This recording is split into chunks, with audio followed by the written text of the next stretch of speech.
내가 누군지 알고 감히 명령해? 권력자의 아들이라는 이유로 군인의 자존심을 짓밟고 병사들을 노예처럼 부리던 이등병. 침묵할 수밖에 없던 훈련장에 707특임대 출신 방첩사령관이 직접 내려섰다. 그녀의 한마디는 무너졌던 군인의 자존심을 다시 일으켜 세워. 다음 이야기가 궁금하시다면 지금 바로 채널 구독해주세요. 이 영상을 어디서 보고 계신가요? 무료로 할 수 있는 소중한 응원, 더 좋은 이야기로 보답하겠습니다. 내가 누구 아들인지 아냐고. 감히 일개 대위 주제에 나보고 이래라 저래라 훈계를 해. 강원도 철원군 동송읍 이평리. 굽이치는 가파른 산맥 사이로 뼈를 깎는 듯한 지독한 겨울바람이 쉼터 없이 불어오던 밤이었다. 부대 훈련장 한가운데서 터져나온 신경질적 목소리는 저 거친 산바람보다 더 싸늘해 기가 막혔다. 방금 전 훈련소를 수료하고 부대 배치를 받은 지 일주일도 채 되지 않은 앳된 얼굴을 한 이등병. 그의 입에서 튀어나온 건방진 말들은 수십 년쯤 이어져 온 군대의 단단한 체계와 전우회를 송두리째 짓밟고 있었다. 훈련장 한편 지독한 바람을 막기 위해 쳐놓은 커다란 방한용 천막안. 그 안에는 국방색 전투복과는 매우 어울리지 않는 최고급 사제 방한복을 걸친 이등병 박지훈이 두꺼운 안락 의자에 비스듬히 앉아 있었다. 그의 품에는 최고급 스마트폰이 들려 있었고 화면 속에서는 소란스런 게임 소리가 끊임없이 흘러나왔다. 게다가 그 앞 얼어붙은 진흙판 위에는 붉게 달아오른 두 볼로 입술을 꾹 깨문 채 고개를 푹 숙이고 있는 중대장 이대위가 서 있었다. 이대위의 낡은 전투화 위로 흙먼지가 날아와 앉았지만 그는 미동조차 하지 못했다. 그 근처를 지나던 일반 병사들은 물론이고 다른 간부들조차 그 끔찍하고 처참한 광경을 애써 모른 척하며 서둘러 시선을 돌렸다. 박지훈의 아버지는 국가의 예산과 인사를 쥐락펴락하는 거대한 권력을 지닌 국회의원이었다. 그 막강한 권력의 그림자는 최전방 첩첩 산골 부대의 흙먼지 날리는 훈련장까지 짙게 드리워져 신성한 국방의 의무를 한낱 우스꽝스러운 조롱거리로 전락시키고 있었다. 이대위 밖에서 바람 들어오잖아. 문 똑바로 안 닫아. 게다가 내가 아까 마실 거 가져오라고 한 지가 언젠데 아직도 빈손이야. 우리 아버지가 국회에서 전화 한 통이면 너 같은 건 당장 군복 벗고 길거리 나앉는 거야. 내 말이 장난 같아. 박지훈의 입술 사이로 차가운 미소가 흘러나왔다. 이대위는 짙은 모멸감에 주먹을 꾹 쥐었다. 손톱이 파고들어 손바닥에서 핏방울이 맺힐 지경이었지만 평생을 바쳐온 군 생활과 고향에 계신 부모의 얼굴이 떠올라 끝내 울분을 삼켜야만 했다. 죄송합니다. 당장 준비하겠습니다. 이대위의 떨리는 목소리가 차가운 공기 중으로 흩어졌다. 그것은 한 개인의 굴욕을 넘어 묵묵히 나라를 지키는 모든 군인의 자존심이 바닥에 뒹구는 소리였다. 같은 시간 경기도 과천시에 자리한 국군 방첩사령부. 이게 지금 대한민국 최전방을 방어하는 부대에서 벌어지고 있는 일이 맞습니까? 매섭고 무거운 음성이 넓은 사령관 집무실의 공기를 순식간에 얼어붙게 만들었다. 묵직한 원목 책상 너머로 창밖의 잿빛 하늘을 응시하던 여자가 천천히 몸을 돌렸다. 단정하게 묶어 올린 짙은 머리카락 한치의 흐트러짐도 없는 각 잡힌 군복. 그리고 어깨 위에서 매섭게 빛나는 세 개의 별. 윤서진 중장이었다. 20대 중반. 누군가에게는 이제 막 사회의 험한 파도에 첫 발을 디딜 나이였지만 그녀는 이미 전군을 통틀어 살아있는 신화로 불리고 있었다. 특수임무대 출신으로 숱한 생사의 위기를 넘기며 완벽하게 임무를 완수해냈고 그 누구도 범접할 수 없는 압도적인 실력과 결단력을 인정받아 헌정사상 최연소 그리고 최초의 여성 방첩사령관이라는 무거운 자리에 올랐다. 네, 사령관님. 강원도 화천 제15보 병사단에서 방금 들어온 긴급 내부 고발입니다. 국회 국방위원회 소속 최동건 의원의 아들 박지훈 이등병에 관한 내용입니다. 윤서진의 직속 부관인 한소령이 마른 침을 삼키며 두꺼운 서류철을 조심스럽게 건넸다. 한소령의 목소리에는 짙은 자괴감과 억눌린 분노가 묻어나고 있었다. 자대 첫날부터 아버지를 운운하며 선임 병사들은 물론이고 직속 상관인 중대장과 대대장까지 자신의 수족처럼 부리고 있다고 합니다. 흡연 예외는 기본이고 한밤중에 병사들을 깨워 자신의 군화를 닦게 하거나 안마를 지시하는 등 가혹 행위가 도를 넘었습니다. 심지어 어제는 식사가 입에 맞지 않는다며 취사병들에게 폭언을 퍼부었고 이를 제지하던 중대장에게 모욕적인 언사를 서슴. 하지만 해당 부대의 지휘관들은 최 위원의 보복이 두려워 철저히 이 사실을 은폐하고 오히려 박지훈, 이등병의 비위를 맞추는데 급급한 상황입니다. 윤서진은 한소령이 건넨 보고서를 말없이 한 장씩 넘겨보았다. 서류 곳곳에 첨부된 사진 속에는 호화로운 사제 물품으로 가득 찬 개인 생활관의 모습과 햇빛을 가려주기 위해 그늘막을 들고 벌벌 떨면서 있는 선임 병사들의 처참한 모습이 고스란히 담겨 있었다. 윤서진의 짙고 맑은 눈동자 속에 서서히 그러나 맹렬한 분노의 불꽃이 일기 시작했다.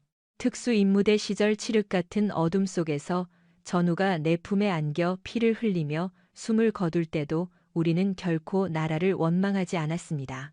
우리가 입고 있는 이 군복이 우리가 흘리는 피와 땀이 곧 국민의 평범한 일상을 지키는 튼튼한 방패임을 뼛속 깊이 알고 있었으니까요. 그런데 윤서진의 가느다란 손가락이 보고서의 마지막 장에 멈춰섰다.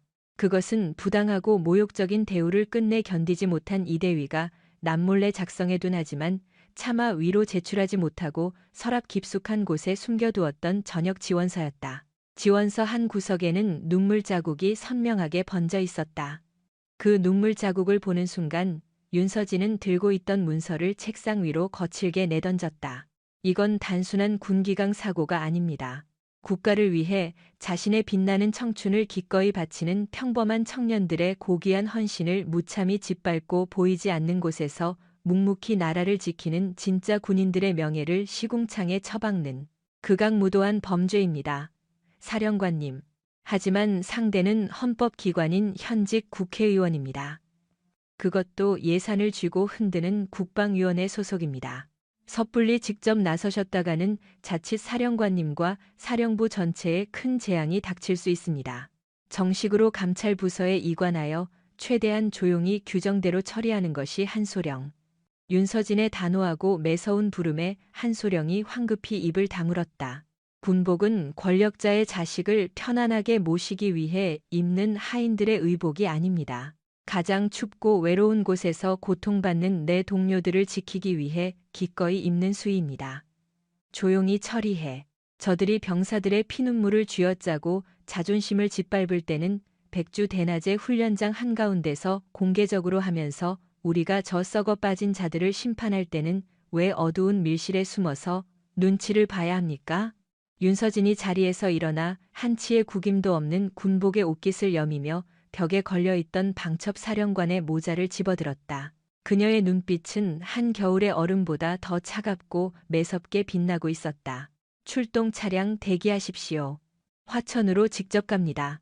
대한민국 국군 방첩 사령관의 권한으로 해당 부대의 모든 지휘권과 외부 통신망을 현시간부로 전면 통제합니다. 사령님 정말 직접 임장하시겠다는 말씀이십니까? 내 두 눈으로 똑똑히 지켜봐야겠습니다. 알량한 권력이라는 독에 취해 이성을 잃고 괴물이 되어버린 철부지와 그 얄팍한 권력 앞에서 알랑거리며 부하들을 사지로 몰아넣는 비겁한 지휘관들을 말입니다. 과천에서 화천으로 향하는 길목 검은색 관용차 세대가 날카로운 배기음을 토해내며 텅 빈 도로를 무섭게 질주했다. 차창 밖으로 앙상한 나뭇가지들이 무섭게 스쳐 지나갔지만 차량 내부에는 숨소리조차 들리지 않을 만큼 무겁고 지독한 긴장감이 감돌았다. 뒷좌석에 바르게 앉은 윤서진은 굳게 입을 다문 채 앞만 주시했다. 이 싸움은 단순히 건방진 이등병 하나를 벌주는 것으로 끝나지 않을 것이다. 부패한 권력의 뿌리 그리고 그 뿌리에 기생하여 군대의 기강을 좀먹는 모든 썩은 살을 도려내는 거대하고 고통스러운 수술이 될 터였다. 얼마의 시간이 지났을까? 거친 바람이 몰아치는 화천의 험준한 산골짜기를 지나 마침내 제15보 병사단의 커다란 철제 위병소가 모습을 드러냈다. 갑작스러운 그것도 최상 위급 지휘 차량 세대의 예고 없는 등장에 위병소 근무를 서던 초병들은 사색이 되어 허겁지 총을 고쳐 메고 거수 경례를 올렸다. 충성 방문이 어떻게 되십니까? 선두 차량에 짙게 코팅된 창문이 스르륵 내려가고 조수석에 앉은 한소령이 얼음장 같은 눈으로 위병장을 주시했다. 방첩 사령관님 임장하셨다. 차단기 올려. 위병 조장의 턱이 덜덜 떨리기 시작했다. 사단장도 군단장도 아닌 3스타 방첩 사령관의 예고 없는 방문. 그것은 군 생활을 통틀어 상상조차 해본 적 없는 일이었다. 당황한 초병이 허둥지둥 통제실로 달려가 차단기를 올렸고 거대한 쇳소리와 함께 부대의 문이 열렸다. 검은 차량 무리는 흙먼지를 거칠게 일으키며 부대 안으로 맹렬하게 진입해 훈련장을 향해 곧장 질주했다. 그 시간 부대 훈련장의 천막 안에서는 여전히 숨막히는 촌극이 이어지고 있었다.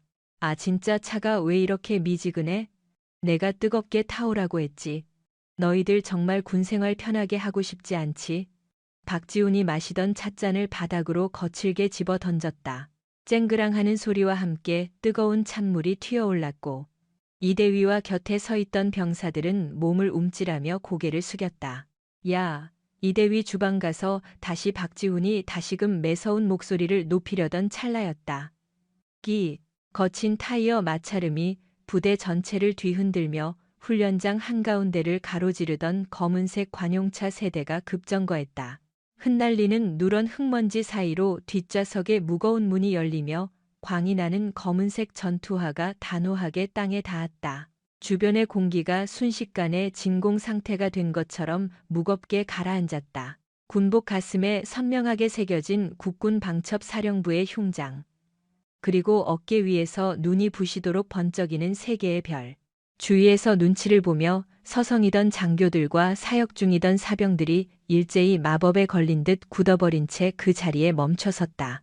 매서운 바람소리조차 잦아든 것 같은 숨막힌 고요 속에서 윤서진 중장이 조용히 그리고 무거운 발자국으로 박지훈이 있는 막사를 향해 걸음을 옮겼다. 그녀의 발자국 소리만이 텅 빈 운동장을 규칙적으로 울렸다. 부대원들 아픔을 무시했던 지휘관들에게는 악마가 걸어오는 듯한 두려운 소리였고 억눌린 채 숨 죽여 울어야 했던 일반 사병들에게는 마음 깊은 곳을 쾅쾅 두드리는 희망의 울림이었다. 막사 안에서 불평거리던 박지훈은 바깥에 심상치 않은 고요와 거슬리는 발자국의 인상을 잔뜩 구기면서 머리를 내밀었다. 참, 밖에서 대체 무슨 난리를 피우는? 화가 섞인 목소리로 중얼거리며 밖으로 나온 박지훈의 턱이 벌어진 채 굳었다. 그의 시선에는 무서운 한기를 머금은 검은 눈동자로 자신을 노려다보는 윤서진이 서 있었다. 하지만 내내 온실 속에 화초처럼 혹은 권력의 비호 아래 악당처럼 살아온 박지훈은 코앞에 서녀성이 뿜어내는 무서운 위압감의 실체를 절대 알아채지 못했다. 그는 서진의 어깨에 붙은 표식들이 무엇을 가리키고 있는지 모르는 듯 특유의 건방지고 역겨운 미소를 띠면서 턱을 치켜 올렸다. 누구? 아줌마는 또 누군데? 남의 구역에 멋대로 허락도 없이 들어와. 우리 아버지가 보냈어? 아버지한테 확실히 전해놔. 여기서 장교들 부리면서 진짜 편하고 아늑하게 잘 지내고 있으니까 사람 좀 귀찮게 그만 보내라고. 엉? 그의 입에서 흘러나온 군대라는 집단의 뿌리를 흔들려는 상상조차 할 수 없는 막말에 주위에 있던 모든 사병의 얼굴에서 혈색이 싹 사라졌다. 상황의 중대함을 파악한 이대위가 노랗게 질려버린 채 박지훈을 과격히 밀어내며 서둘러 앞으로 나갔다. 단결 방첩사령관님 15사단 7연대 3대 1중대장 대위 이현수입니다. 이대위의 씩씩하지만 겁먹음 탓에 바르르 떨리는 경례 소리가 운동장에 울려 퍼졌다. 이제야 형편이 묘상하게 흘러가고 있단 걸 아는 박지훈의 안면에 잠깐의 황당함이 번졌다. 그러나 그는 금세 다시 코웃음을 치며 딴청을 피다. 참 정보사령관 별 3개 퍽 위대한 거라고. 아줌마, 우리 아버지가 국회 국방위원회 의원인 것 알지? 아줌마도 4개로 굽숙여야 나중에 승진할 때. 찰나였었다. 서진의 안광이 번개처럼 번쩍였다. 움직임 없었다. 목소리 올리거나 호통을 부리지도 않았다.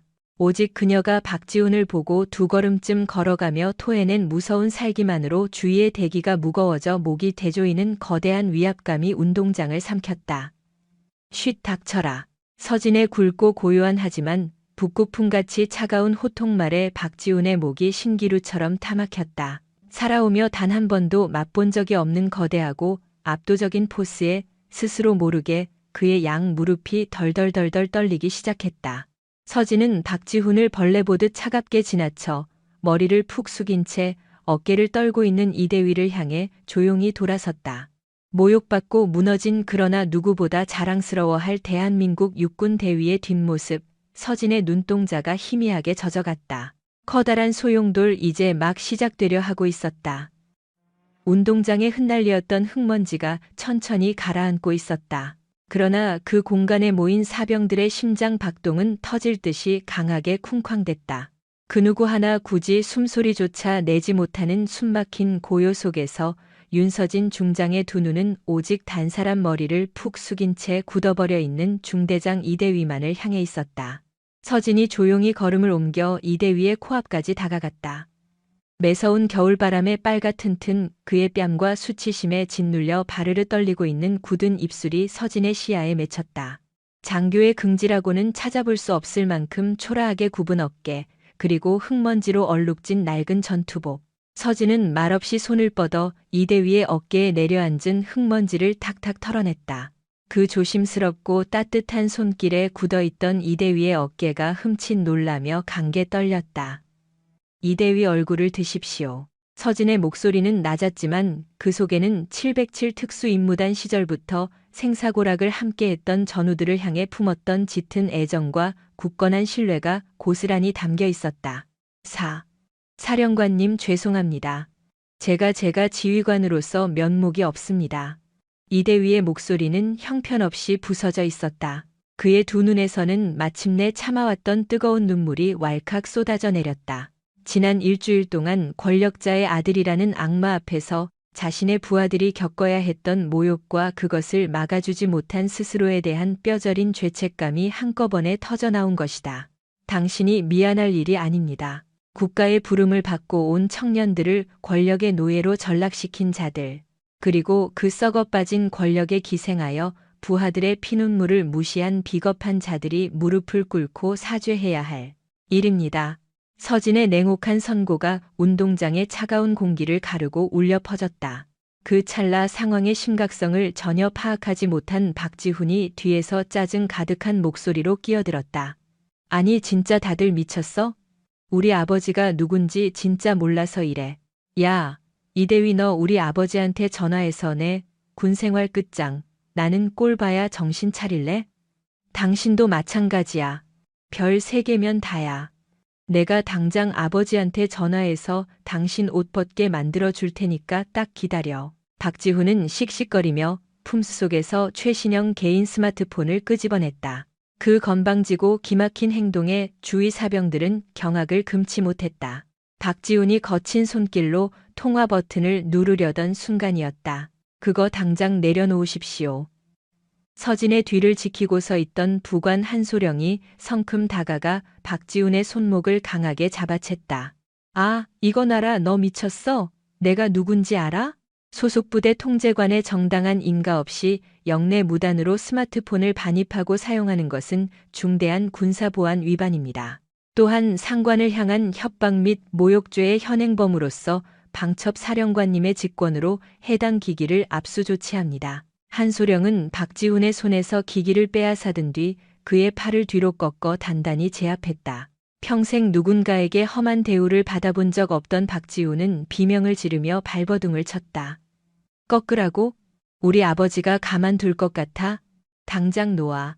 서진은 짐승처럼 울부짖는 박지훈을 향해 조용히 몸을 돌렸다. 그녀의 두 눈은 한겨울의 얼음장보다 더 무섭게 빛나고 있었다.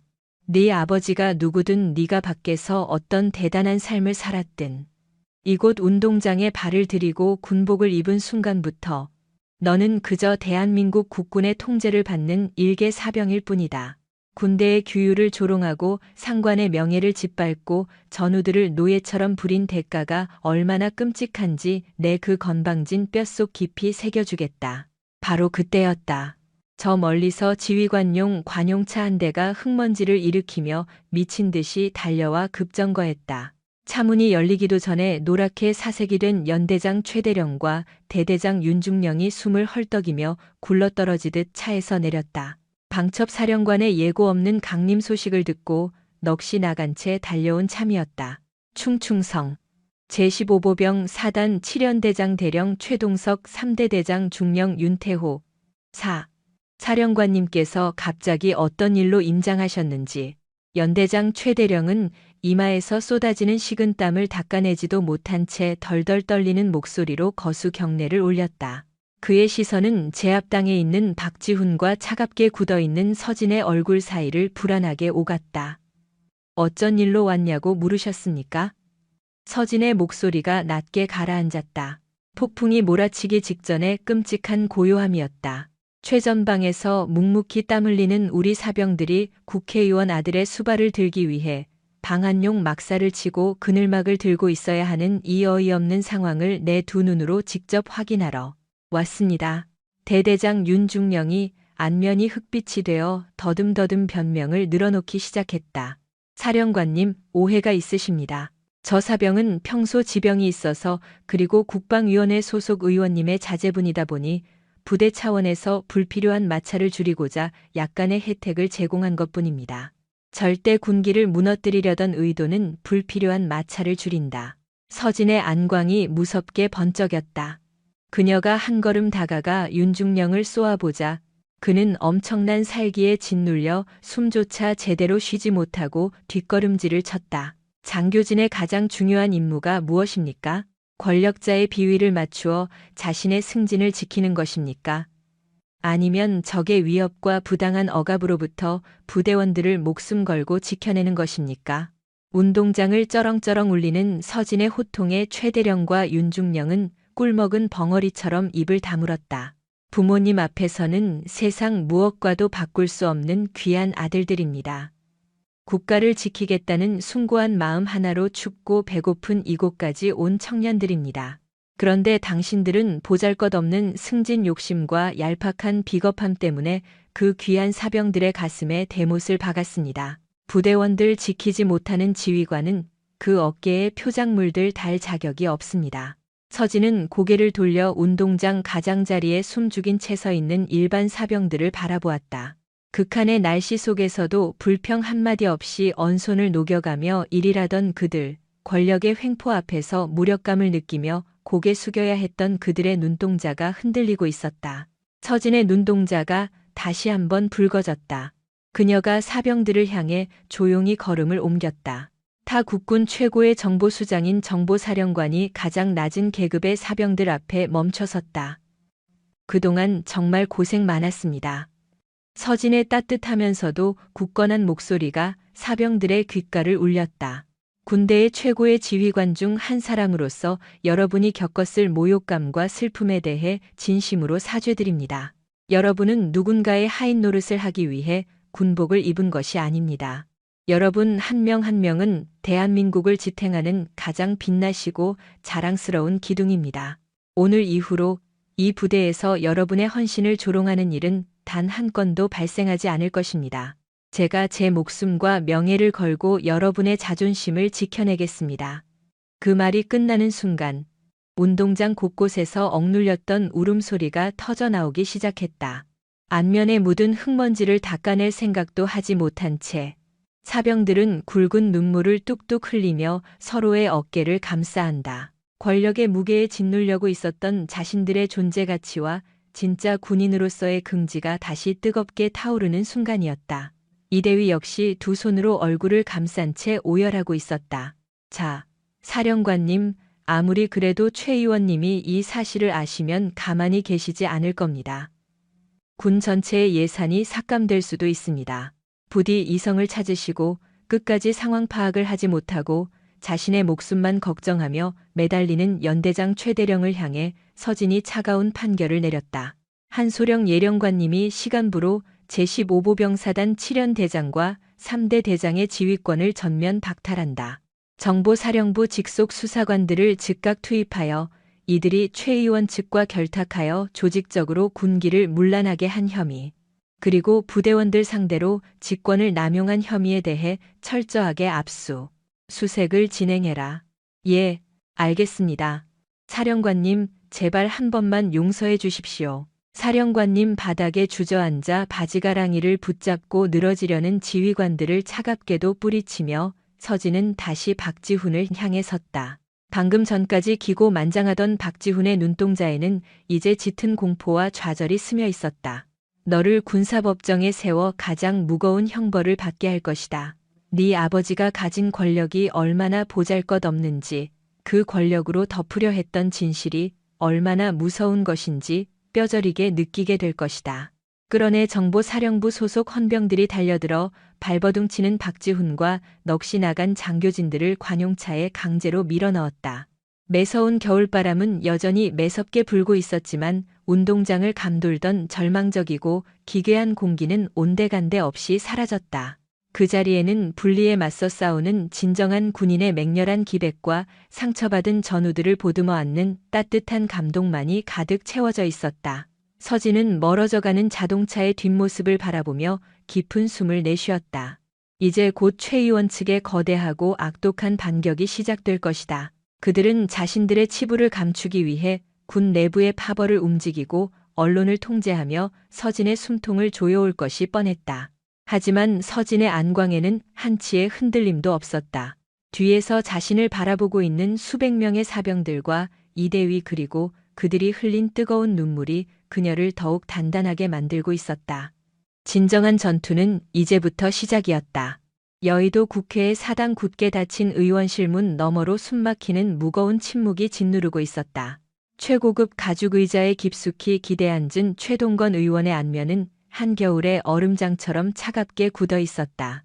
그의 앞에는 10여 년을 그림자처럼 수행해온 비서관이 이마에서 흐르는 식은땀을 닦아내지도 못한 채 덜덜 떨며 고개를 숙이고 있었다. 뭐라고? 정보사령관이 직접 내 아들을 끌고 가. 그 어린 여자애가 겁도 없이 감히 내 심기를 건드려. 최 의원의 호통말은 고함을 치는 대신 먹이를 노리는 뱀처럼 낮고 소름 끼치게 울려 퍼졌다. 예 의원님 15사단 연대장과 대대장도 모조리 직위 해제되어 사령부로 압송되었다고 합니다.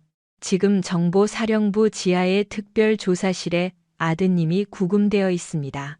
당장 손을 쓰지 않으면 군사법정으로 넘어가 치명적인 오점을 남길 상황입니다. 최 의원은 탁자 위에 놓인 차잔을 조용히 들어올렸다. 차잔에 비친 그의 눈동자에는 자식에 대한 걱정이 아닌 자신의 권력에 흠집을 낸 자를 향한 잔혹한 분노만이 들끓고 있었다. 감히 내 아들에게 수갑을 채워 동상에 방시타를 당신 둔 그 군대 내가 쥐락펴락하는 국방 예산 얼만데? 당장 그 중대장이라는 놈 고향집으로 사람 보내 5만 원. 사령관을 꺾으려면 그 밑에 있는 가장 약하고 부서지기 쉬운 고리부터 끊어내야지. 그놈 입부터 틀어 막아야 내 아들이 빠져나올 구멍이 생긴다. 돈으로 안 되면 무슨 짓을 해서라도 으름장을 놓고 합의 받아와. 정보사령관 그 건방진 계집애는 내가 직접 국방부를 흔들어 숨통을 끊어놓지. 비서관이 황급히 방을 빠져나가자 최 의원의 입가에 비열한 미소가 번졌다. 수십 년간 권력의 정점에서 무소불위로 군림해온 그에게 29살의 젊은 사령관은 그저 세상 물정 모르는 하룻강아지처럼 보일 뿐이었다. 시각 과천정보사령부, 지하의 서늘한 특별조사실, 투명한 특수 거울 너머로 수갑을 찬 채 펄쩍 날뛰며 난동을 부리는 박지훈의 모습이 보였다. 그는 자신의 아버지가 가진 권력이 이곳 지하 밀실까지 통할 것이라 굳게 믿고 있었다. 야, 너희들이 내가 누군지 알아? 당장 안 풀어. 나의 아버지 온다면 너희 다 제대하고 길바닥 나앉아야 해. 당장 여기 관리자 데려와 봐. 책상을 내리치며 소리치는 박지훈을 윤서진 중장은 팔짱을 낀 채 서늘이 얼어붙은 눈으로 쳐다보고 있었다. 707 특수작전단 시절부터 생사를 넘나들며 온갖 극악한 적들을 마주해왔지만 권력이라는 환각에 빠져 날뛰는 저 찌질이 같은 놈들의 민낯들은 항상 보아도 구역질이 난다. 지휘관님. 뒤에서 조용히 상황을 지켜보던 한소령의 목소리가 다급해졌다. 최 의원 측 움직임이 수상쩍겠습니다. 방금 전 국방부 윗선들을 통해 비공식적이지만 강도 높은 압박이 내려오기 시작했습니다. 게다가 무엇보다 피해자인 이대위의 모친이 홀로 살고 계신 충청도 산골 마을로 검정 양복을 입은 조폭들이 무리지어 들이닥쳤다는 소식이 금방 들어왔습니다. 서진의 깊은 눈동자가 일순 매섭고도 번뜩였다. 주먹을 꽉 쥔 그녀의 손등 위로 핏줄이 선명하게 솟아올랐다. 야비한 놈들의 방식은 과거나 현재이나 단 한치도 다름이 없군요. 자기들이 지닌 막대한 힘으로 짓누르다 안 되면 제일 아프고 여린 곳을 파고들어 위협하고 항복시키는 짓. 이대위가 가족의 위기 흔들리고 쓰러지면이 거대한 군기란 사건은 단지 개인 간의 자잘한 다툼으로 허망하게 묻히고 말 겁니다. 윤서진은 취조실을 향해 있던 시선을 거두고 무섭게 돌아섰다. 그녀의 눈빛은 무서운 폭풍을 마주한 투사처럼 격렬하게 불타오르고 있었다. 한소령 즉시 차 돌리십시오. 내가 직접 갑니다. 놈들이 국가의 이름으로 봉사하는 뛰어난 장교의 늙은 어머니를 어떻게 짓밟으려는지 내 두 눈으로 똑똑히 봐야겠습니다. 충청도의 조용하고 평화로운 시골 마을. 하늘 핏빛처럼 붉게 물들어가는 작은 슬레이트 지붕집 마당에 전혀 어울리지 않는 칠흑 같은 고급 자동차 두 대가 위압적으로 서 있었다. 할머니, 저희가 드리는 얘기 잘 들으세요. 아드님 험한 군 생활 편하게 오래오래 하셔야죠. 진급도 쑥쑥 하셔야 하고 이거 아주 두둑하게 챙겨드리는 거니까 이거 받고 그냥 조용히 없던 일로 하자는 이 합의서 종이에 지장 하나만 딱 찍으시면 됩니다. 참 쉽죠. 검정 양복을 입은 사내 넷이 낡은 평상에 비스듬히 걸터앉아 흙 묻은 호미를 쥐고 덜덜 떠는 주름진 모친을 싸늘하게 에워싸고 있었다. 안 그러면 아드님 단순히 군복 벗고 쫓겨나는 걸로 안 끝납니다. 아, 국회의원 아드님한테 대든 죄로 감옥에서 썩을 수도 있어요. 할머니가 똥꼬집 부려서 귀한 아들 인생 다 망칠 겁니까? 모친의 깊게 파인 눈가에서 굵고 탁한 눈물이 뚝뚝 떨어져 흙바닥을 적셨다. 평생 흙먼지를 뒤집어 쓰며 온갖 고생으로 키워낸 자랑스러운 아들이었다. 아이고, 우리 현수가 대체 무슨 큰 잘못을 했다고 이러십니까? 우리 아들은 그저 나라 지키는 일밖에 모르는 착하고 순진한 앤데 제발 우리 불쌍한 아들 좀 살려주시오. 아이고, 말귀를 참 지지리도 못 알아들으시네.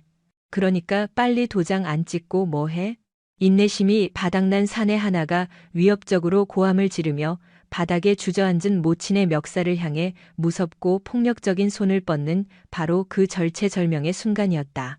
그 더러운 손길 치우지 못해 마당 입구에서 벼락처럼 들려온 매섭고 묵직한 호통에 사내들이 흠칫 놀라 일제히 뒤를 돌아보았다. 핏빛 노을을 등지고 선윤서진 중장의 실루엣은 마치 어둠을 가르고 내려온 날카로운 비수와 같았다. 뭐야 넌? 웬 여자가 겁도 없이 남의 일에 끼어들어. 사내 하나가 인상을 험악하게 구기며 윤서진을 향해 성큼성큼 위협적으로 다가갔다. 그러나 윤서진은 단 한 걸음도 피하지 않았다. 액션을 화려하게 펼칠 필요조차 없었다. 윤서진은 자신을 향해 뻗어오는 사내의 두꺼운 손목을 번개처럼 낚아챈 뒤 단숨에 관절을 비틀어 바닥에 무릎 꿇렸다. 단 한 번의 움직임이었지만 707에서 뼈를 깎는 훈련으로 다져진 압도적인 무력 앞에서는 속수무책이었다. 내 팔. 윤서진의 무자비하고 단호한 제압에 기겁한 다른 사내들이 주춤거리며 뒤로 물러섰다. 윤서진의 뒤를 이어 마당으로 들이닥친 무장 헌병들이 철통같이 사내들을 순식간에 포위했다.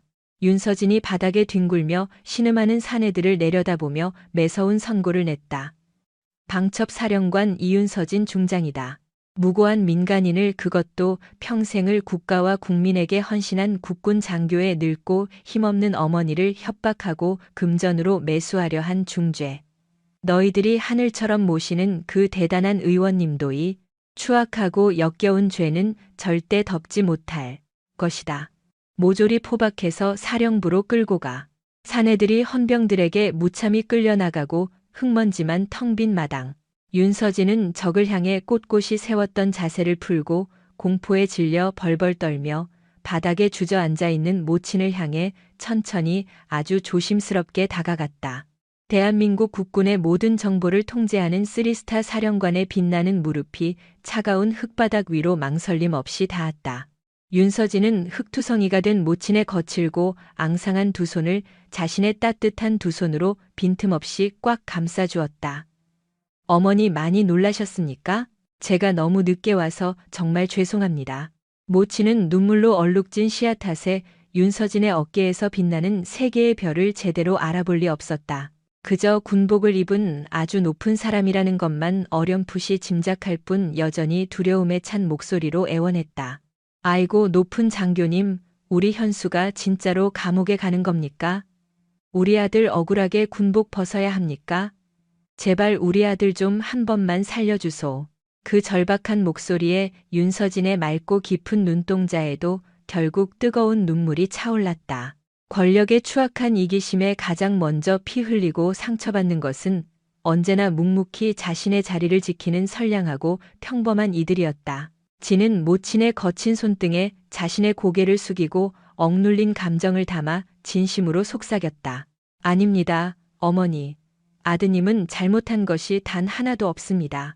아드님은 비겁하고 타락한 권력자들의 겁박 앞에서도 자신의 부하들을 먼저 걱정하며 묵묵히 자신의 자리를 지켜낸 진짜 군인입니다. 대한민국 전체가 가장 자랑스러워해야 할 티 없이 훌륭한 장교입니다. 윤서진의 굳건하고 따뜻한 위로에 모친의 굽은 어깨가 그제야 참았던 서름에 크게 들썩이기 시작했다.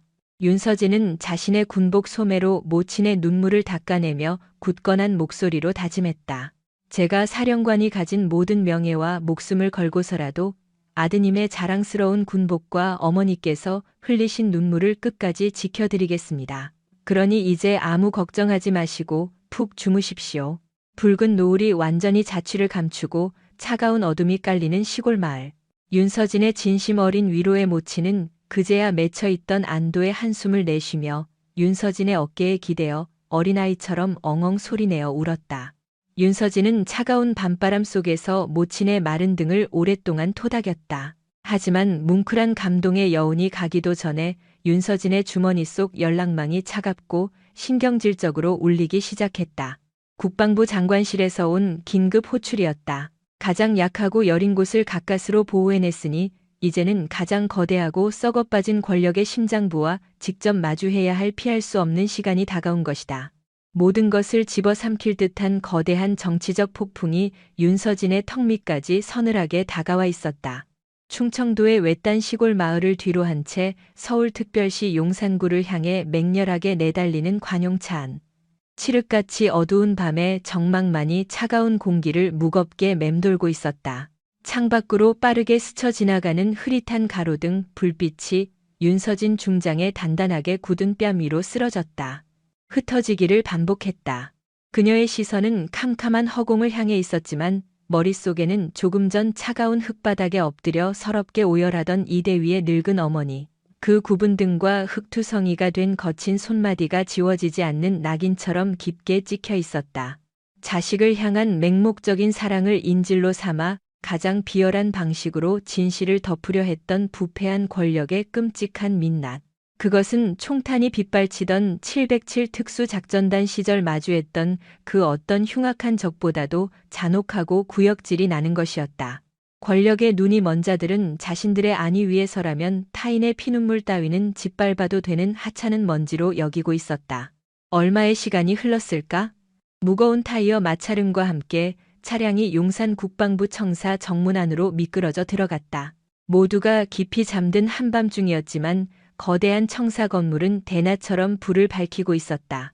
정문을 지키는 무장 초병들의 굳은 얼굴에는 전에 없던 팽팽한 긴장감이 서려 있었다.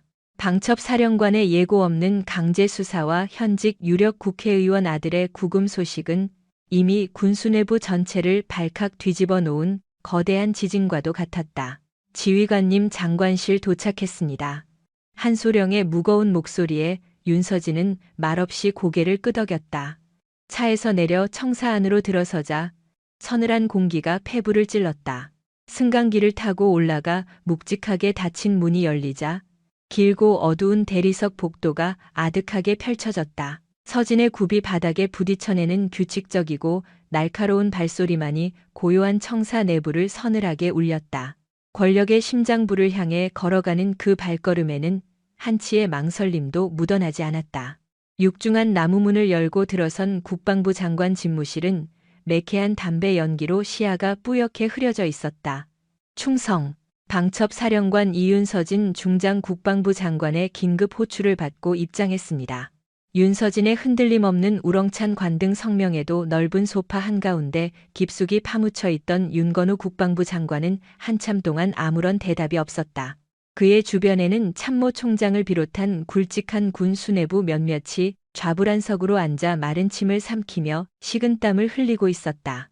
그들의 시선은 일제히 문가에 꼿꼿이 서 있는 젊은 여성 사령관을 향해 있었지만 그 거대한 기백에게 눌려 누구 하나 섣불리 입을 떼지 못했다.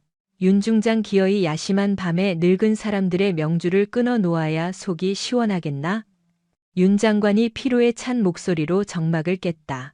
그는 탁자 위에 놓인 재떨이에 타들어가는 담배를 거칠게 비벼끄며 핏발이 선 눈으로 윤서진을 원망하듯 노려보았다. 지금 자네가 무슨 짓을 저질렀는지 알기나 해? 최 의원이 누군지 몰라서 그 귀한 아들의 손목에 수갑을 채워 지하 밀실에 가둔 거냐고. 최 의원이 방금 전까지 내게 전화를 걸어와서 무슨 말을 쏟아냈는지 알아? 윤 장관의 목소리가 점점 높아지며 거칠게 떨리기 시작했다. 분노라기보다는 거대한 권력에 대한 짙은 공포에 가까운 떨림이었다. 자네가 이끄는 방첩 사령부를 아예 공중분해시켜버리겠다고 으름장을 놓았어. 당장 내일 아침부터 국회 상임위원회를 열어서 우리 군 전체의 살림살이를 절반으로 깎아버리겠다고 픽업품을 물고 발악을 했다고. 자네 혼자 영웅 행세하고 혼자 정의로운 척하면 다 끝날 줄 알았나? 자네의 그 오만함 때문에 당장 내일부터 전방에서 추위했던 우리 장병들의 난방비가 끊기고 부식이 줄어들게 생겼어. 집무실 안의 공기가 얼음장처럼 차갑게 얼어붙었다.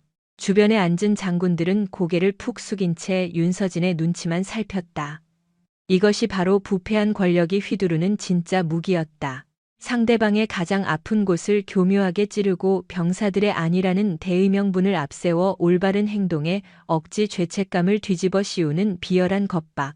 하지만 윤서진의 맑고 깊은 눈동자에는 단 한치의 흔들림도 없었다. 그녀는 오히려 한 걸음 더 앞으로 다가가 늙고 나약해진 윤 장관을 똑바로 응시했다. 장관님, 그 알량한 돈 몇 푼 때문에 부하들의 고통을 철저히 외면하고 불의의 고개를 숙이는 것이 장관님께서 평생을 배워온 지휘 방식입니까? 무엇이 어쩌고 어쩌 최권 의원의 아들은 신성한 국방의 의무를 자신의 놀이로 여겨 조롱했고 선임 병사들을 제집 하인처럼 부렸으며 직속 상관인 중대장의 명예를 시궁창에 처박았습니다. 심지어 그 사실을 덮기 위해 뒷골목 사내들을 동원해 이대 위에 늙고 힘없는 어머니를 찾아가 입에 담지 못할 협박까지 서슴. 윤서진의 목소리는 분노를 애써 억누르고 있었지만 그 안에 담긴 단단한 결기는 예리하게 벼린 칼날처럼 무섭게 빛나고 있었다. 국회의원이 군 예산을 볼모로 삼아 자신의 자식을 구하기 위해 부당한 압력을 행사한다면 장관님과 여기 계신 수뇌부 선배님들께서 앞장서서 그 오만한 폭력에 맞서 싸워주셔야 하는 것 아닙니까? 그것이 평생을 바쳐 어깨에 단 그 무거운 별들이 가져야 할 마땅한 책임이 아닙니까? 이봐, 윤서진 중장. 자네가 아직 윗선에 돌아가는 생리를 몰라서 그러는데 참다 못한 참모 총장이 붉어진 얼굴로 벌떡 일어나 소리쳤지만 윤서진은 그를 향해 매섭게 고개를 돌리며 말을 잘랐다. 비겁한 타협을 생리라고 포장하지 마십시오. 저는 군복이 지녀야 할 최소한의 염치와 부끄러움을 묻고 있는 것입니다. 윤서진의 벼락 같은 일갈의 참모 총장이 흠칫 놀라며 소파 위로 털썩 주저앉았다. 707 특수 임무단 시절 살을 에이는 듯 산속 혹한 추위 속에서 보급품 하나 없이 언 땅을 파고 누웠을 때도 우리 전우들은 결코 춥다고 나라를 원망하지 않았습니다. 배가 고프고 당장 내일 목숨이 경각에 달린 고립된 훈련 속에서도 결코 불평하지 않았습니다. 군인은 그리고 이 땅의 청년들은 배가 고프거나 몸이 고되어서 무너지는 것이 아닙니다. 윤서진의 맑은 눈시울 붉게 달아올랐다. 그녀의 뇌리에 아무도 알아주지 않는 연병장 한 구석에서 억울함에 오열하던 이대위와 언손을 녹여가며 그늘막을 들고 서 있던 병사들의 멍든 얼굴이 스쳐 지나갔다. 그들을 진짜 무너지게 하는 것은 추위도 굶주림도 아닙니다. 바로 믿고 따랐던 지휘관들의 비겁한 배신입니다. 밖에서 온갖 호의호식하며 권력을 누리던 자들의 자식을 보호하기 위해 묵묵히 법을 지키는 평범한 청년들의 고귀한 청춘이 한낱 소모품 발판으로 쓰인다는 그 끔찍한 절망감이 그들의 뜨거운 심장을 갈기갈기 찢어놓는 것입니다. 윤서진의 독한 피토하는 외침이 넓은 집무실의 벽을 타고 묵직하게 메아리쳤다. 그 누구도 감히 입을 떼지 못했다. 평생 권력의 해바라기 노릇을 하며 안락하고 따뜻한 집무실에서 종이 서류만 넘기던 늙은 장군들의 가슴속 깊은 곳에 아주 오래전 군문에 처음 들어섰을 때 품었던 초심과 부끄러움이 날카로운 바늘처럼 아프게 파고들고 있었다. 윤건우는 넋이 나간 멍한 표정으로 윤서진을 바라보다 이내 두 손으로 자신의 주름진 얼굴을 꽉 감싸주었다. 숨막히는 침묵이 길어질수록 밖에서 들려오는 겨울바람 소리만이 거대한 창문을 불안하게 덜컹거리게 만들었다.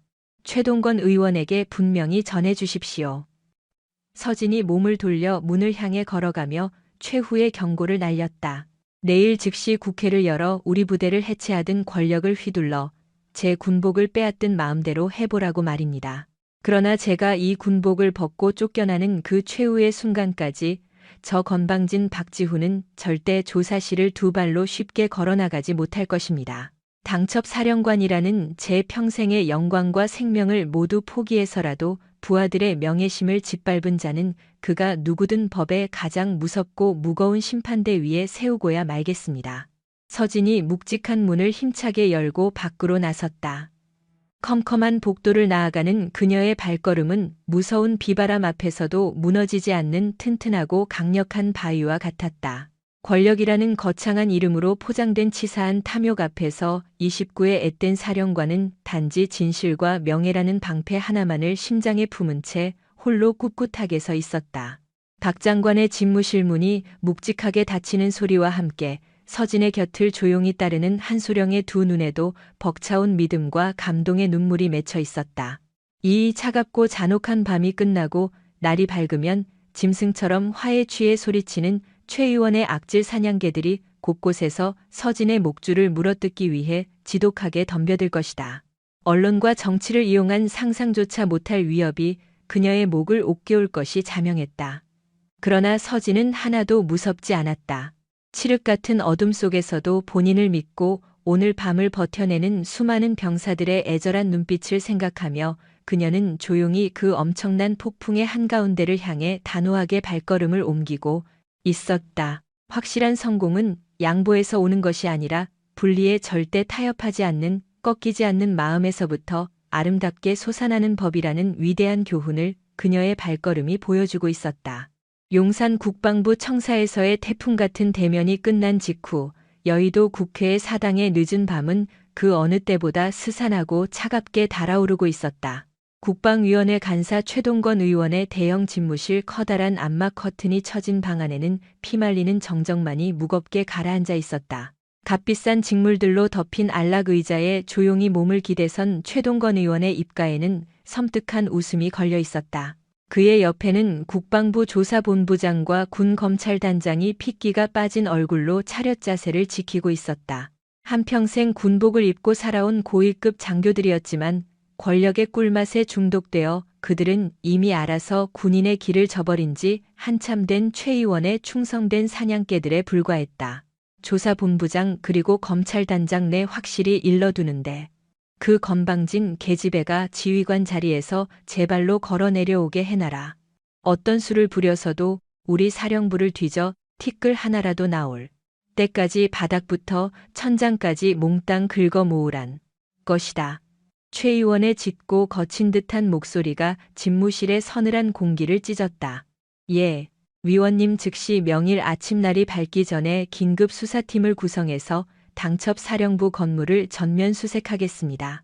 사령관 본인의 판공비 내역부터 707 시절의 옛날 작전 기록까지 샅샅이 까발리겠습니다.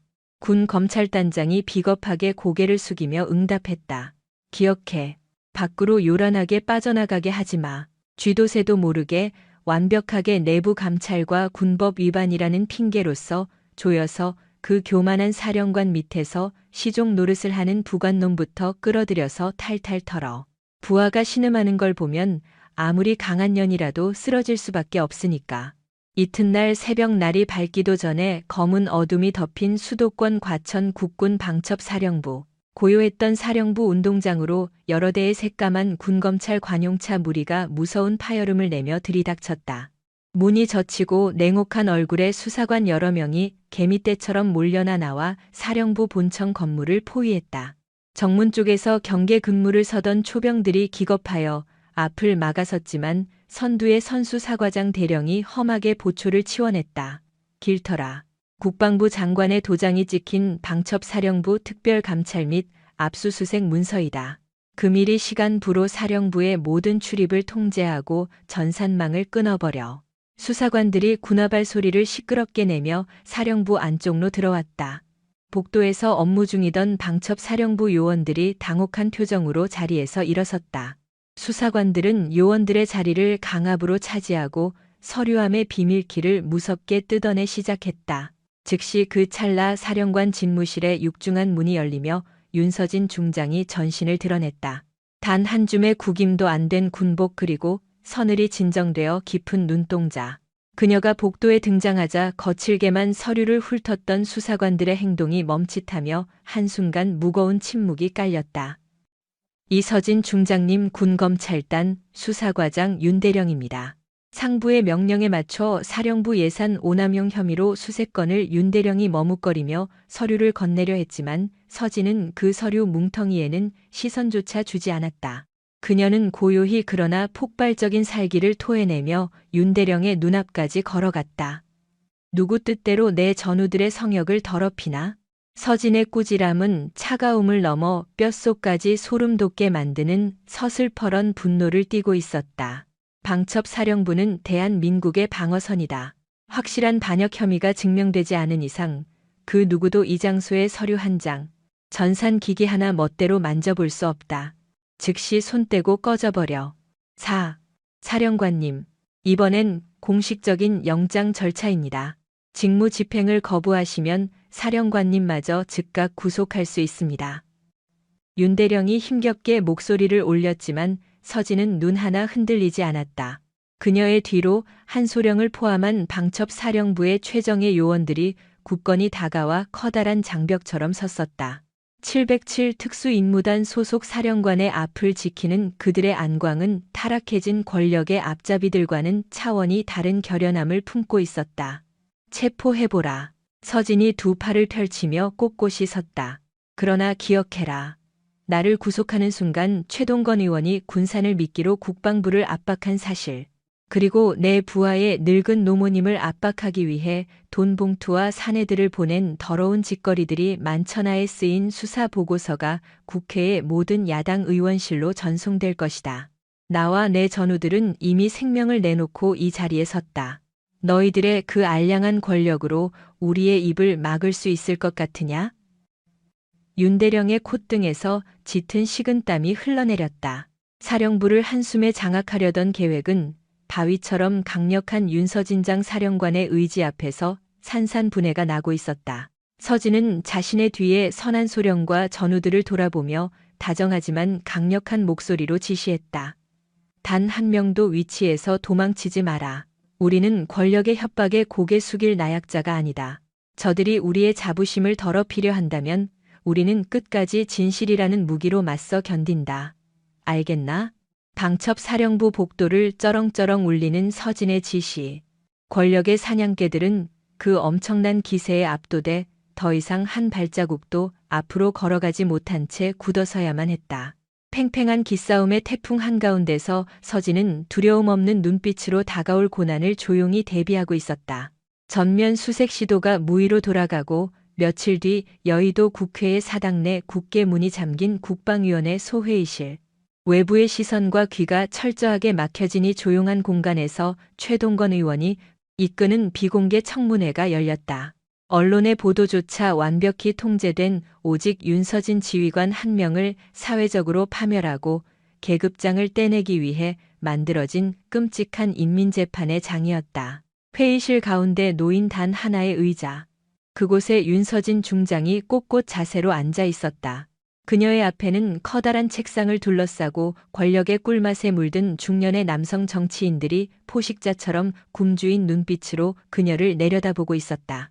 이봐 윤서진 중장 아니 70 특수임무단에서 총이나 좀 쏘고 뛰어다녔다고 해서 지휘관 자리에 앉혀놨더니 새파랗게 젊은 여자가 어디서 감히 국회의원을 가르치려 들어 군대의 군기를 잡겠다는 명목으로 15사단을 쑥대밭으로 만들고 아까운 지휘관들의 목을 쳐 회의실 상석에 앉은 위원장이 책상을 무섭게 내리치며 소리쳤다.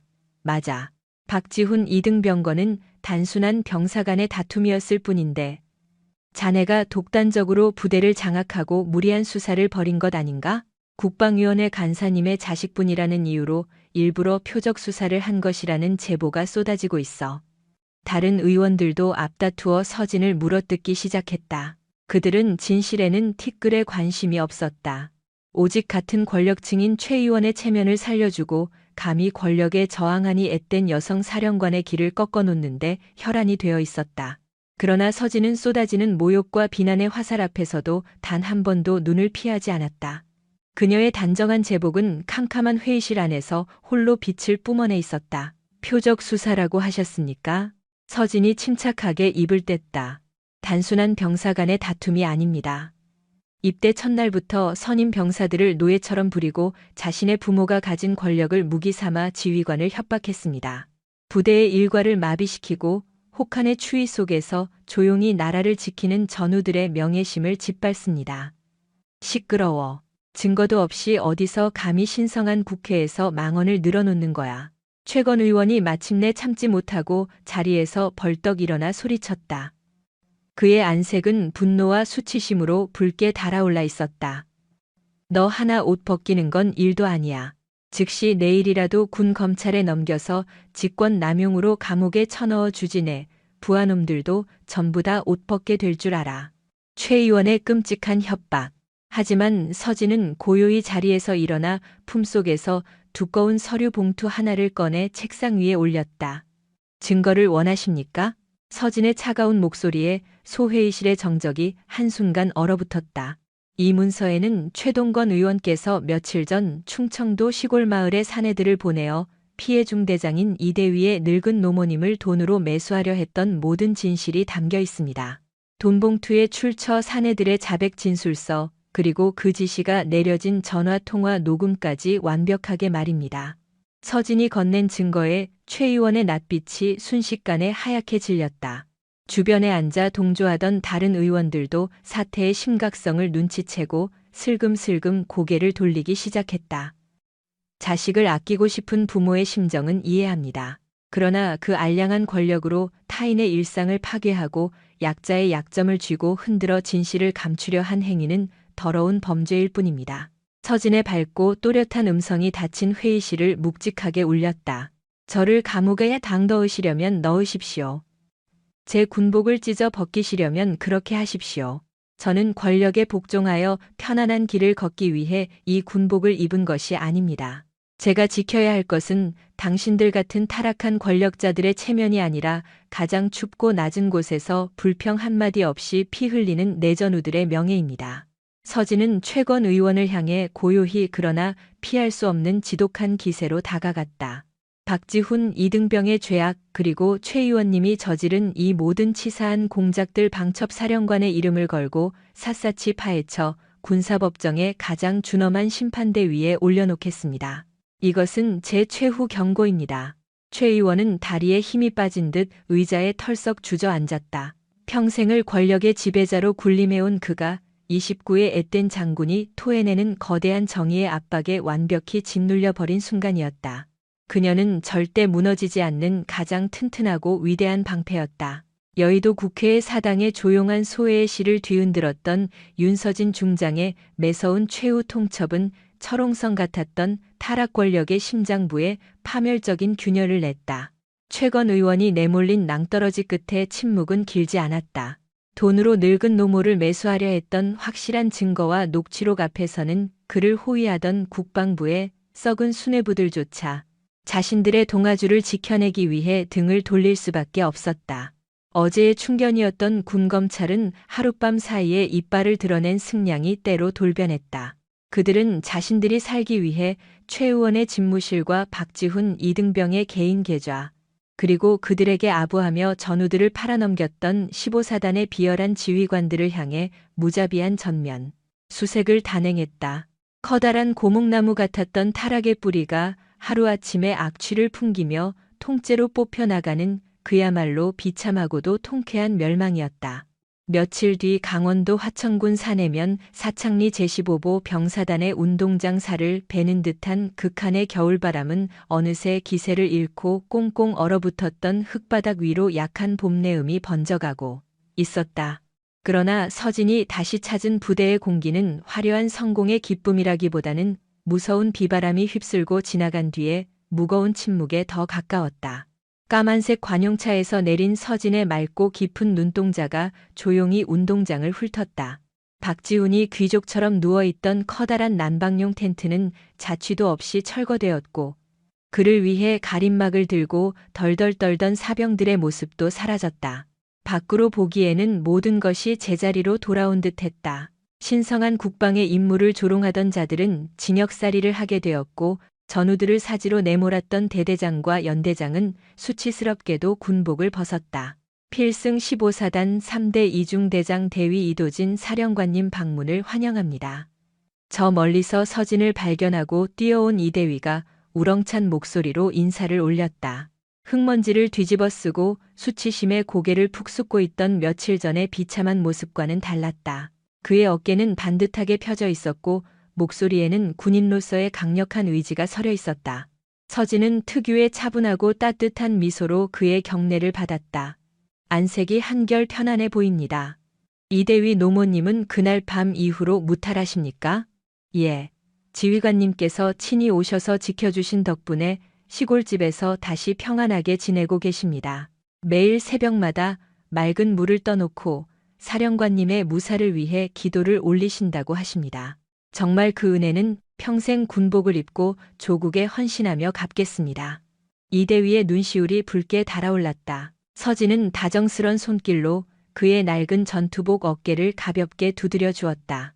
제가 한 일은 오직 707 시절부터 굳게 믿어온 당연한 진리를 바로잡은 것뿐입니다. 부당한 압박 속에서도 끝까지 포기하지 않고 전우들의 앞을 지키려 했던 당신의 끈기가 확실한 성공을 이끌어낸 것입니다.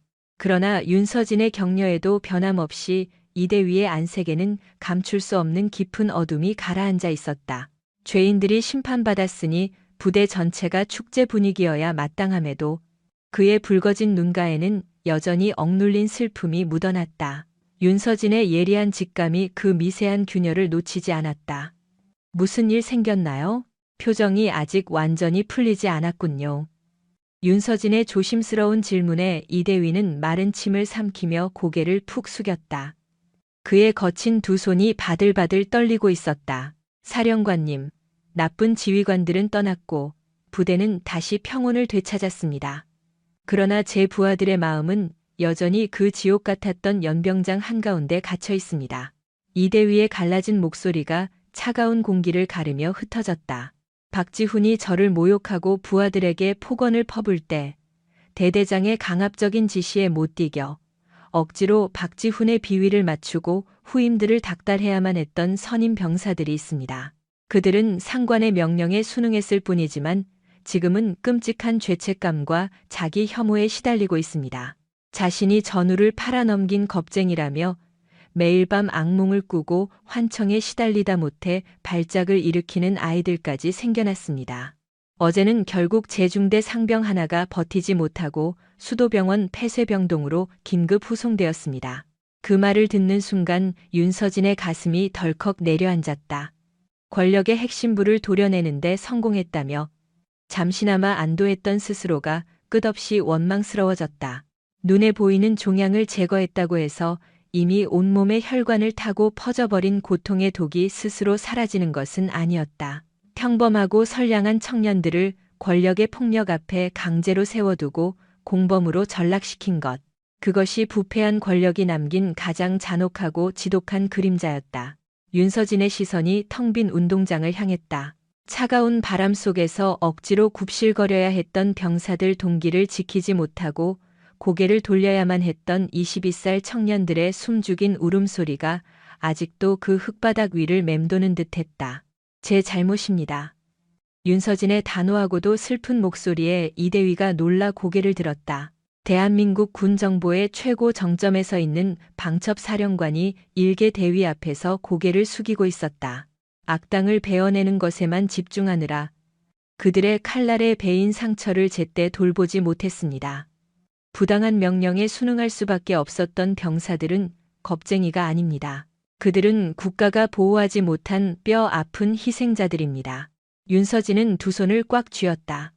손톱이 파고들어 손바닥에서 뜨거운 열기가 느껴질 만큼 강한 분노와 책임감이 그녀의 온몸을 휘감았다. 수도병원으로 가야겠습니다. 윤서진이 몸을 돌려 관용차를 향해 훌쩍 걸음을 옮겼다. 그녀의 눈빛은 국방부 장관과 타락한 정치인들을 마주했을 때보다 훨씬 맹렬하고 단단하게 타오르고 있었다. 단순히 악당을 물리치는 것만으로 끝나는 싸움이 아니었다. 진짜 지휘관의 역할은 피 흘리며 쓰러진 전우들을 어둠 속에서 다시 빛으로 끌어올리는 것.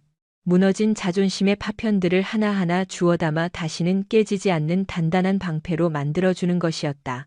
차량에 오르는 윤서진의 뒷모습은 남겨진 아픔을 온몸으로 껴안고 또 다른 폭풍의 한가운데로 기꺼이 뛰어드는 숭고한 전사의 그것과 같았다. 이제 그녀의 싸움은 권력자들을 향한 징벌을 넘어 부서진 청춘들의 영혼을 구원하기 위한 가장 처절하고 따뜻한 전쟁으로 접어들고 있었다. 계절은 차가운 겨울을 넘어 따스한 봄을 맞이했지만 윤서진 중장의 마음속에는 여전히 녹지 않은 차가운 얼음 조각이 남아 있었다. 권력에 기생하던 지휘관들은 군복을 벗었고 거만했던 박지훈은 죗값을 치르고 있었지만 그것만으로 모든 상처가 치유되었다고 믿는 것은 지휘관의 오만임을 그녀는 707 시절에 수많은 잃어버린 전우들을 통해 뼈저리게 배워 알고 있었다.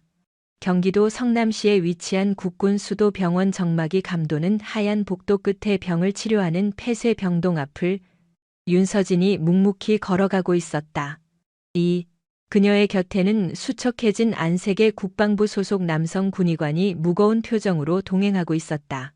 사령관님, 환자의 마음의 아픔이 생각보다 훨씬 깊습니다. 겉으로 드러난 폭력이나 가혹 행위보다 더 무서운 것은 자신이 살기 위해 부당한 지시에 침묵하고 억지로 동조해야만 했다는 끔찍한 죄책감입니다. 군의관이 굳게 닫힌 병실문을 바라보며 깊은 한숨을 내쉬었다. 박지훈 이등병이 연병장에서 중대장님을 모욕하고 부하들을 괴롭힐 때 대대장의 지시로 억지로 박지훈의 그늘막을 들고 있어야 했던 최상병입니다. 그는 자신이 선임병으로서 후임병을 지키기는커녕 권력자 앞에서 비겁하게 고개를 숙였다는 자괴감에 매일 밤 끔찍한 악몽을 꾸며 발작을 일으키고 있습니다. 윤서진의 맑고 깊은 눈동자가 슬프게 흔들렸다. 사건은 끝났다고 세상은 환호했지만 가장 약한 곳에서 권력의 폭력에 노출되었던 평범한 청년의 영혼은 여전히 그 차가운 겨울의 연병장 한가운데에 버려져 피를 흘리고 있었던 것이다. 제가 들어가 보겠습니다. 윤서진이 조심스럽게 병실 문을 열었다. 창문 너머로 따스한 햇살이 비치고 있었지만 방구석에 무릎을 끌어안고 웅크린 최상병의 주변은 칠흑 같은 어둠으로 가득 차 보였다. 초점이 없는 텅 빈 눈동자 뼈만 남은 듯 앙상해진 손목. 불과 몇 달 전까지만 해도 씩씩하게 나라를 지키던 청년의 모습은 온데간데 없었다. 윤서진이 다가가는 기척에도 최상병은 미동조차 하지 않았다. 대한민국 최고의 정보기관을 이끄는 별 3개의 장군. 그러나 윤서진은 망설임 없이 차가운 병실 바닥에 무릎을 꿇고 앉아 최상병과 시선을 맞췄다. 최상병 방첩사령관 윤서진입니다. 그녀의 부드럽고 차분한 목소리에 웅크리고 있던 최상병의 어깨가 미세하게 떨리기 시작했다. 그의 텅 빈 두 눈에서 굵은 눈물 방울이 툭 떨어져 내렸다. 사령관님, 저는 비겁한 놈입니다. 갈라지고 쉰 목소리가 병실의 정막을 깼다. 대대장님이 시켰다고는. 그러나 저는 박지훈의 텐트 앞에서 보초를 섰고 중대장님이 모욕을 당하실 때 아무 말도 하지 못하고 고개를 숙였습니다. 저를 원망하는 눈빛으로 쳐다보는데도 영창에 가는 것이 두려워서, 부모님이 실망하실까봐 두려워서 저는 그저 방관자였고 공범이었습니다. 자신의 심장을 쥐어뜯으며 오열하는 최상병의 앙상한 두 손을 윤서진이 단단하고 따뜻하게 겹쳐주었다. 최상병의 차가운 손등 위로 윤서진의 뜨거운 진심이 고스란히 전해졌다. 아닙니다. 절대 그렇지 않습니다. 윤서진의 단호한 대답에 최상병이 붉어진 눈으로 윤서진을 바라보았다. 당신이 나약했던 것이 아닙니다. 22살의 평범한 청년이 국가가 부여한 절대적인 지휘권을 앞세워 부당한 명령을 내리는 부패한 지휘관들에게 맞서 싸우는 것은 애초에 불가능한 일이었습니다. 당신은 공범이 아니라 부패한 권력이 만들어낸 가장 처절한 희생자입니다. 윤서진의 맑은 눈시울 붉게 달아올랐다. 부하가 부당한 지시에 고통받으며 스스로를 자책하게 만든 것. 그것은 전적으로 어깨에 계급장을 달고도 제 역할을 다하지 못한 저를 포함한 늙은 지휘관들의 뼈저린 잘못입니다. 당신의 탓이 아닙니다. 당신은 그저 매서운 추위 속에서도 묵묵히 나라를 지키려 했던 누구보다 훌륭하고 착한 군인이었을 뿐입니다. 윤서진의 진심 어린 사과와 위로에 최상병은 참았던 울음 토해내며 아이처럼 엉엉 소리내어 울기 시작했다. 평생 자신을 갉아먹을 것 같았던 지독한 죄책감의 사슬이 상급자의 진정한 반성과 따뜻한 포옹 앞에서 천천히 끊어지고 있었다. 윤서진은 오랜 시간 동안 그의 마른 등을 토닥이며 군복이 남긴 보이지 않는 상처를 온 마음을 다해 어루만지고 있었다. 그러나 상처받은 병사들의 마음을 어루만지는 것만으로는 부족했다. 윤서진은 그 모든 비극의 근본적인 원인을 끊어내야만 했다. 부당한 권력의 외압에 지휘관들이 굴복하지 않고 억울한 병사들이 마음 놓고 목소리를 낼 수 있는 튼튼한 제도를 만들어야만 두 번 다시 최상병과 같은 희생자가 나오지 않을 터였다. 며칠 뒤 서울 용산의 국방부 본청 대회의실. 윤서진은 굳은 표정으로 회의실 중앙에 서 있었다. 그녀의 앞에는 참모총장을 비롯한 군수뇌부들이 불편한 기색을 역력히 드러내며 앉아 있었다. 윤서진은 지난 며칠 밤을 새워 완성한 내부 부조리 신고자 보호 및 부당지시 거부권 보장에 관한 특별 규정안을 탁자 위에 올려두었다. 이중장 자네의 그 뜨거운 열정은 높이 사네만 군대는 철저한 계급 조직이야. 상관의 지시에 의문을 품고 거부할 수 있는 권리를 공식적으로 문서화한다면 전시 상황에서 지휘 체계가 완전히 무너질 수 있네. 게다가 최상병 같은 병사는 명백히 군생활 부적응자 분류하여 조용히 집으로 돌려보내는 것이 관례야. 백발이 희끗희끗한 남성 참모총장이 미간을 찌푸리며 윤서진의 제안을 단칼에 거절하려 했다. 기존의 낡은 악습을 깨는 것은 늙은 장군들에게는 기득권을 내려놓는 것만큼이나 두렵고 거북한 일이었다. 맞습니다. 장의원 사태로 군의 명예가 이미 바닥에 떨어졌는데 이런 규정까지 만들면 밖에서 우리 군을 얼마나 우스운 오합지졸로 보겠습니까? 그냥 이쯤에서 조용히 덮고 넘어가는 것이 상책입니다. 옆에 앉은 남성 인사사령관 역시 거들며 혀를 찼다. 윤서진의 눈빛이 매섭게 가라앉았다. 그녀는 탁자 위를 짚고 서서 부패한 악습에 찌든 늙은 장성들을 향해 맹렬한 기백을 뿜어냈다. 군대의 지휘 체계는 무조건적인 복종과 공포에서 나오는 것이 아닙니다. 707에서 적의 총탄이 빗발치는 사지로 뛰어들 때 전우들이 저를 믿고 따랐던 것은 제가 상관이라서가 아니라 제가 그들의 생명을 제 생명처럼 귀하게 여긴다는 굳건한 믿음이 있었기 때문입니다. 윤서진의 목소리는 높지 않았지만 대회의실 전체를 묵직하게 짓누르는 굉장한 힘을 가지고 있었다. 부당한 지시를 내리는 부패한 지휘관을 맹목적으로 따르게 만드는 규정이 과연 진정한 지휘 체계입니까? 그것은 그저 합법을 가장한 거대한 폭력일 뿐입니다. 안에서부터 추파 터져 피를 흘리고 있는데 밖에서 보이는 체면이 대체 무엇이 중요하단 말입니까? 윤서진은 참모총장을 향해 한 걸음 다가섰다. 최상병을 부적응자로 낙인 찍어 쫓아내듯 집으로 돌려보낸다면 우리는 또 한 번 청년들의 숭고한 희생을 쓰레기통에 처박는 것입니다. 그가 다시 건강하게 일어서 자랑스럽게 군복을 벗을 수 있도록 국가가 책임지고 돌보는 것. 그리고 다시는 권력의 하수인들이 병사들의 자존심을 짓밟지 못하도록 철창보다 단단한 보호막을 쳐주는 것. 그것이 무너진 군대의 명예를 다시 세우는 유일한 길입니다. 이중장 자네는 정말 참모총장은 말문이 막힌 듯 윤서진을 빤히 바라보았다. 권력의 눈치를 보며 살아온 평생. 그러나 눈앞에 선 29의 방첩사령관은 자신들이 오래전 잃어버렸던 군인의 진짜 명예를 온몸으로 뿜어내고 있었다. 이 규정안을 통과시켜 주십시오. 이 규정이 군의 기강을 무너뜨린다면 제가 사령관의 직을 내려놓고 모든 책임을 지겠습니다. 부디 별의 무게를 부하들을 짓누르는데 쓰지 마시고 그들을 끌어안고 보호하는 너른 품으로 증명해 주십시오. 긴 침묵이 이어졌다. 누구도 쉽게 입을 떼지 못하는 팽팽한 긴장감 속에서 참모총장이 천천히 손을 들어 탁자 위에 서류를 집어들었다. 그의 주름진 손이 미세하게 떨리고 있었다. 그는 묵묵히 서류를 넘겨보더니 이내 깊은 한숨과 함께 고개를 끄덕였다. 윤서진의 진심 어린 절규가 두껍게 쌓여있던 낡은 군대의 철옹성에 마침내 작지만 눈부신 균열을 만들어낸 순간이었다. 시간이 흘러 찬바람이 불기 시작하는 늦가을. 충청남도 계룡시에 위치한 육군본부 대연병장. 수만 명의 병력이 도열하는 거창하고 화려한 행사가 아니었다. 맑고 높은 가을 하늘 아래 15사단 3대의 장병들과 국군 수도병원에서 치료를 마친 병사들. 그리고 그들의 가족들만이 조촐하게 모인 특별하고 따뜻한 자리였다. 단상 위에는 윤서진 중장이 티없이 밝은 표정으로 써 있었다. 그녀의 시선 끝에는 수개월간의 끔찍했던 마음의 병을 털어내고 한결 편안해진 얼굴로 저녁복을 입고 서 있는 최상병의 모습이 보였다. 그리고 그 옆에는 중대장 이대위가 자랑스러운 표정으로 자신의 부하들을 다독이고 있었다. 행사장 한편에서 거칠고 주름진 손을 앞치마에 닦으며 서 있는 늙은 노모의 모습이 윤서진의 눈에 들어왔다. 지난밤 흙바닥에 주저앉아 살려달라며 오열했던 이대위의 어머니였다. 윤서진은 단상에서 내려와 지체 없이 어머니를 향해 걸어갔다. 어머니는 윤서진을 보자마자 왈칵 눈물을 쏟으며 윤서진의 두 손을 꼭 부여잡았다. 아이고 우리 사령관님. 우리 가엾은 아들 그리고 죄 없는 청년들 다 살려주셔서 참말로 고마워요.